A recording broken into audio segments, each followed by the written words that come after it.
എന്ന് പറഞ്ഞാ ഞങ്ങളുടെ അവിടെയൊക്കെ മംഗലശ്ശേരി നീളുണ്ടെന്ന നാടുന്ന പ്രസിദ്ധി.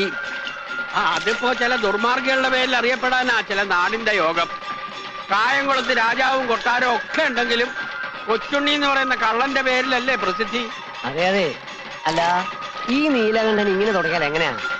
തറവാട് കുളം തോണ്ടിട്ട് അടങ്ങുന്ന പറമ്പും പാടവും മറ്റുള്ള ഈ ദർബാരടിയെ അതിനൊരു അവസാനം ഉണ്ടാവൂലോ? കഴിഞ്ഞ ആഴ്ച വയലാളിക്കാവിലെ പൂരത്തിനും തല്ലുണ്ടാക്കിയത്രേ. 16 ആളോട് ഒറ്റയ്ക്കും തല്ലിന്നാ കണ്ടോര് പറഞ്ഞത്. പിന്നെ ആരാ ഇത് തച്ചുള്ളി ഉദയനോ?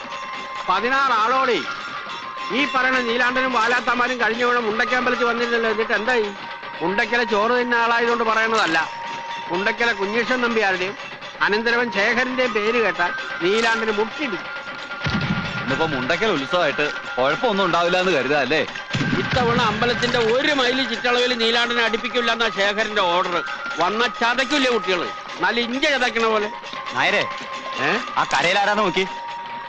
ആരാണോ? നിങ്ങക്ക് മനസ്സിലായില്ലേ?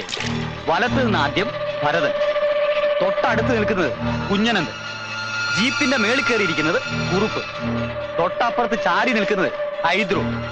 4 കുപ്പിക്കണ്ടങ്ങളാ മംഗലശ്ശേരി നീലകണ്ഠന്റെ പട്ടാളം.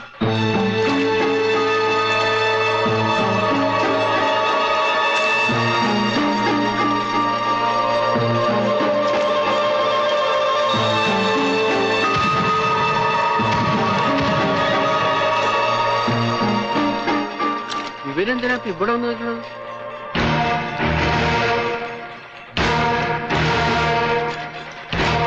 ചങ്ങരപ്പള്ളി ശ്രീകണ്ഠ പൊതുവാളല്ലേ? അതെ. ഒന്നിങ്ങ വരിക, ഒരു കാര്യം പറയാനുണ്ട്. എന്താ നായരെ? ഒന്നുമില്ല. അതെന്താ ഒന്നുമില്ലാണ്ടായി പോയി? പ്രത്യേകിച്ചൊന്നുമില്ല എന്ന് പറയായിരുന്നു. മംഗലശ്ശേരി നീലാണ്ടനെ ഉത്സവപ്പറമ്പിൽ കേറ്റില്ലാന്ന് തന്റെ ശേഖരം പറഞ്ഞു കേട്ടു. ഓ, അങ്ങനെ പറഞ്ഞോ? അങ്ങനെ പറയോ? അങ്ങനെ പറഞ്ഞാലും നിനക്ക് എന്താ നേരെ തൂറാമുട്ടുണ്ടോ? എന്നാ വിട്ടോളി. അല്ല, ഈ പഞ്ചവാദ്യക്കാര് അവരെയും കൊണ്ടേ ഞങ്ങൾ പോവും. നിർബന്ധമില്ല. അവര് വന്നുപോയ സ്ഥിതിക്ക് വേണമെച്ചാൽ അവരെ കൊണ്ടൊന്ന് കൊട്ടിച്ച് നമുക്കൊക്കെ ഒന്ന് കേട്ട് സുഖല്ലേ? നമുക്ക് പഞ്ചവാദ്യം എന്ന് പറഞ്ഞാൽ ഈ പഞ്ചവാദ്യം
സുഭദ്രാമേ, എല്ലാം കേമമായിട്ടില്ലേ? ഓ, കേമായിരിക്കുന്നു.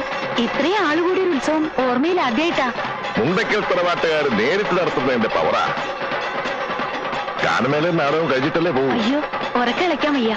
ശ്രീകണ്ഠ പൊതുവാളുടെ പഞ്ചവാദ്യം കേട്ടാ ഞാനിങ്ങോട്ട് പോവും. അത്താഴം ഒരുക്കിക്കൊള്ളൂ, ഞാനങ്ങോട്ടെത്താം.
കേമം എന്ന് വെച്ചാ ബഹുകേമം. ഇങ്ങി വാ. ഇയാളെ ഒന്ന് ശ്രദ്ധിച്ചോളൂ പൊതുവാളെ. ഗുരുവിനെ വെട്ടുന്ന വിത്ത. വിരല് മുറിച്ച് ദക്ഷിണായി വാങ്ങേണ്ട തരാ. എന്താ ആരുടെ മുഖത്തൊരു തെളിച്ചയില്ലായ്മ? മുണ്ടക്കിലെ അമ്പലത്തിൽ കൊട്ടാൻ വരുമ്പോ ഇങ്ങനെ ഒരു ചുറ്റിക്കളി ഉണ്ടാവുന്ന കരുതിയില്ലല്ലേ? സത്യം പറഞ്ഞ ഒട്ടും പ്രതീക്ഷിച്ചില്ല. കേട്ടിട്ടേ ഉണ്ടായിരുന്നുള്ളൂ. ഇങ്ങനെ ഒന്ന് പരിചയപ്പെടാൻ കഴിഞ്ഞത്. കേട്ട കഥകളെല്ലാം വഷളായിരുന്നു അല്ലേ? പോക്കിരി, താന്തോന്നി, ധൂർത്തൻ, പെണ്ണുപിടിയൻ, അങ്ങനെ വിശേഷ പട്ടങ്ങൾ ഏറെയുണ്ട്. കീഴടങ്ങിയിട്ടുള്ളത് നല്ല കലാകാരന്മാരുടെ മുന്നിലേ ഉള്ളൂ. പിന്നെ ഇഷ്ടം നല്ല ചട്ടമ്പികളെയാ. ഈ പറഞ്ഞ 2 വർഗമായിട്ടേ ചങ്ങാത്തേ ഉള്ളൂ. വരേ.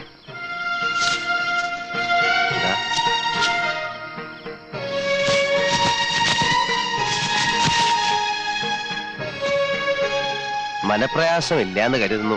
സന്തോഷായി, വലിയ സന്തോഷായി. അപ്പോ ഇന്നിവിടെ കഴിഞ്ഞ് കാലത്തല്ലേ പുറപ്പെടുന്നുള്ളൂ? സേവ ഉണ്ടെങ്കിലാവാം. നല്ല നാടൻ വാറ്റും കരിക്കും നല്ലൊരു ഊണും. അതാ എന്റെ ഒരു രീതി. അലോഹ്യം തോന്നരുത്. പിന്നീടാവാം. ചെന്നിട്ട് ചില്ലറ. ഓ ആയിക്കോളൂ, എന്നും വരാം. പഠിപ്പുര അടയ്ക്കാറില്ല ഏത് പാതിരാത്രിയിലും. വരേ. എന്നാ ഇവരെ കടത്തവരാക്കിട്ട് പോകുന്നുള്ളൂ. അവരെ ആരെയും കണ്ടില്ലല്ലോ. അമ്പലപ്പറമ്പിൽ എന്തൊക്കെ പുകിലാണാവ ഉണ്ടാക്കിയിട്ടുണ്ടാവുക. തലയിരിഞ്ഞവന്മാര് 4 പേരും. അവരുടെ തടി അവര് നോക്കിക്കോളും. നിങ്ങൾ പറഞ്ഞ കാര്യം ചെയ്യാ. ശരി.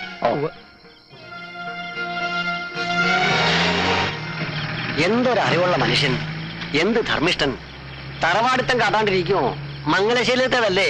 കൈ നിറയെ വാങ്ങിക്കൊണ്ടുപോയി നക്കിയ ചെറ്റകൾ തന്നെയാ പറഞ്ഞു നാറ്റിച്ചതും നാണം കെടുത്തിയതും. പറഞ്ഞ ഏറിപ്പോവും.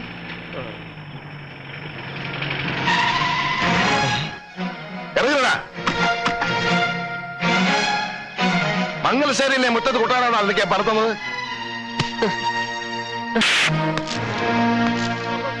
അയ്യോ അയ്യോ, എനിക്ക് പ്രയാസമില്ല, ഒട്ടും പ്രയാസമില്ല. കിട്ടേണ്ടത് തന്നെയാ കിട്ടിയത്. മുണ്ടക്കൽ അമ്മ തന്നതാ. ഉത്സവം കോലാക്കിയില്ലേ, അതിനുള്ള ശിക്ഷയാ. ഒന്ന് പതുക്കെ പിടിക്കണോ. മോന്റെ പ്രായമുള്ള ഒരു മനുഷ്യന്റെ കയ്യാളായി നിന്ന് ഇക്കണ്ട എടാകൂടൊക്കെ ഉണ്ടാക്കണതിന് പരോക്ഷ സഹായം ചെയ്യല്ലേ. മതിയായി മതിയായി എന്റെ പൊന്നു നീല. നേരം വെളുത്തിട്ട് ഞാൻ പോയിക്കോളാം. നേരം വെളുക്കാൻ കാക്കണ്ട, രാത്രി തന്നെ ചെല്ലേ. കുറെ നേരമായി താൻ. ഇനിയുള്ള കാലം വല്ല ക്ഷേത്രനടയിലും പോയി നാമം ജപിച്ച് തീർക്കാന്ന് കരുതിയിട്ടാ. ചട്ടമ്പികളുടെ കയ്യിൽ നിന്ന് തല്ലുകൊണ്ട് ചാവാൻ വയ്യ. എന്താ വേണ്ടെന്ന് വെച്ചാ നീലം പറയാ. വാടാ. ആഹാ, അതെ, നന്നായിട്ടുണ്ട്. രാത്രി തന്നെ പണം നയിക്കാനാ. നടക്കട്ടെ നടക്കട്ടെ. ഭാര്യയുടെ ദേഹത്ത് കൈവയ്ക്കാന്ന് പറഞ്ഞാൽ അത് എന്നെ തല്ലുന്നതിനേക്കാളും എനിക്ക് നോവും. ശരീരത്തിനല്ല, മനസ്സിന്. കുഞ്ഞീഷൻ നമ്പ്യാർ അനന്തര ശേഖരണം നല്ലവണ്ണം വായിക്കും. പിടയ്ക്കാൻ തുടങ്ങിയ 2ന്റെ ദേഹത്ത് ചോര ഒരുപാട് പൊടിയും. നീല, തൽക്കാലം നമുക്കങ്ങ് വിട്ടേക്കാം. ഉത്സവം കലങ്ങിയ തന്നെ മതി കുറെ കാലത്തേക്കുള്ള ക്ഷീണത്തിന്.